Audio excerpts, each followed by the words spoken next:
কিয়ামতের সময় আল্লাহ তাআলা মালাকুল মাউতকে বলবেন, সবার রূহ কবজ করে ফেলো, সবার, কেউ থাকবে না, সবার রূহ কবজ হয়ে যাবে। আল্লাহ মালাকুল মাউতকে বলবেন, মালাকুল মাউত কি অবস্থা? বলবে সব শেষ। মাইয়াব্বা, কে বাকি? মালাকুল মাউত বলবে জিনেরা বাকি, যাদেরকে দেখা যায় না। আল্লাহ বলবেন জিনদেরকেও শেষ করে ফেলো, রূহ কবজ করো। মালাকুল মাউত আজরাইল জিনদের রূহ কবজ করবে।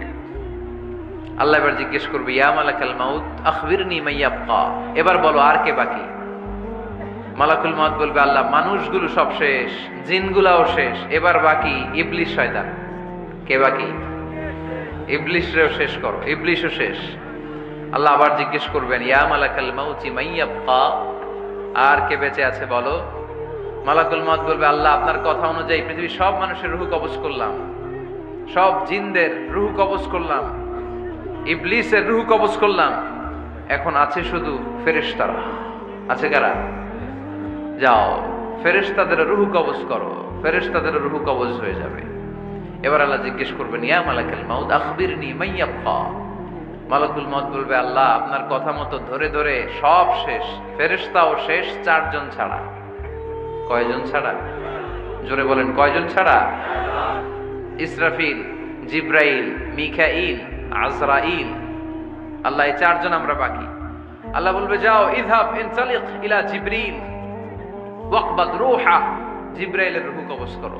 ইযহাব ইলা ইসরাফিল ওয়াকবাদ রূহা, ইসরাফিলের রূহ কবজ করো। ইযহাব ইলা মিকাইল ওয়াকবাদ রূহা, রূহ কবজ করো। ওই 3 ফেরেশতাও শেষ। এবার আল্লাহ তাআলা জিজ্ঞেস করবেন, ইয়া মালাকাল মাউত আখবিরনি মাইয়াব্বা, হে মালাকুল মাউত আর কে বাকি আছে বলো। মালাকুল মাউত বলবে, আল্লাহ আপনার কথা মতো মানুষগুলো শেষ, জিনগুলো শেষ, ইবলিস শেষ, আমার বাকি 3 ভাই ইসরাফিল, মিকাইল, জিব্রাইলও শেষ, শুধু আমি, শুধু আমি। আল্লাহ বলবেন, কেউ নাই? মালাকুল মাউত বলবে, না আল্লাহ কেউ নাই। এবার আল্লাহ তাআলা বলবেন, মালাকুল মাউত তুমি তো সবাইরে মারছো, এবার তুমি মরো, এবার তুমি মরো, তুমি মরো। শোনার সাথে সাথে মালাকুল মাউতের কাঁপুনি ছুটে যাবে, খিঁচুনি এসে যাবে ভয়ে। আল্লাহ বলবেন, কাঁপুনি দিয়ে তো লাভ নাই, কারণ কুল্লু নাফসিন যায়িকাতুল। রব্বুল আলামিন বলবেন, মালাকুল মাউত কেঁদো না, এটাই দুনিয়ার বিধান, আমি আল্লাহর দেয়া বিধান, এটাই, জন্মালেই মরতে হয়। যাও, জান্নাত জাহান্নামের মাঝখানে একটা জায়গা আছে, জায়গাটার নাম হলো আরাফ। এই আরাফের মধ্যখানে যে দাঁড়াও, ওখানে যে মালাকুল মাউত কাঁপতে থাকবে।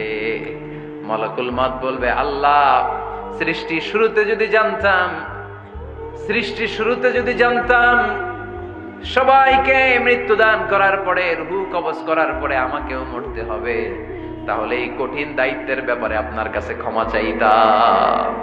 আজকে আমারও যে ভাগ্য বরণ করে নিতে হবে সৃষ্টির শুরুতে, আমি এটা কল্পনাই করতে পারি নাই। আল্লাহ বলবেন, নো টক, মুত, ইয়া মালাকাল মাউত, মর, মরে যা, মুত, মরে যাও। বলার সাথে সাথে মালাকুল মাউত এক বিকট চিৎকার হাঁকিয়ে মরে যাবে। মালাকুল মাউতের চিৎকারটা সেদিন এত ভয়ঙ্কর হবে, বিষ্ণু ঈসা ইসলাম বলেন, ওই চিৎকারের আওয়াজ যদি পৃথিবীর মানুষেরা কান দিয়ে শুনতে পেত, তাহলে কিয়ামত সংগঠিত হওয়ার জন্য আলাদা করে ইসরাফিলের সিঙ্গার প্রয়োজন হতো না। ওই চিৎকারের আওয়াজে প্রতিটা মানুষ কানের পর্দা ফেটে ওই জায়গায় লাশ হয়ে পড়ে যেত। এবার ডানে বায়ে সামনে পেছনে উপরে নিচে কেউ নাই, একজন ছাড়া, জোরে বলতে হবে তিনি কে? আল্লাহ তখন পৃথিবীকে একটা ডাক দিবেন, বলবেন, ইয়া দুনিয়া আইনা আনহারুকি, এই পৃথিবী তোর নদীগুলো কোথায়? ইয়া দুনিয়া আইনা আশজারুকি, এই পৃথিবী তোর গাছগুলো কোথায়? বটতলা।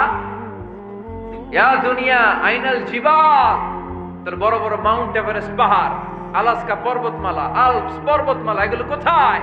তুর পাহাড় আজকে কোথায়? ইয়া দুনিয়া আইনাল মুলুক, রাজা বাদশারা কোথায়, যারা ক্ষমতার দাপটে পা জমিনে ফেলতে চাইতো না?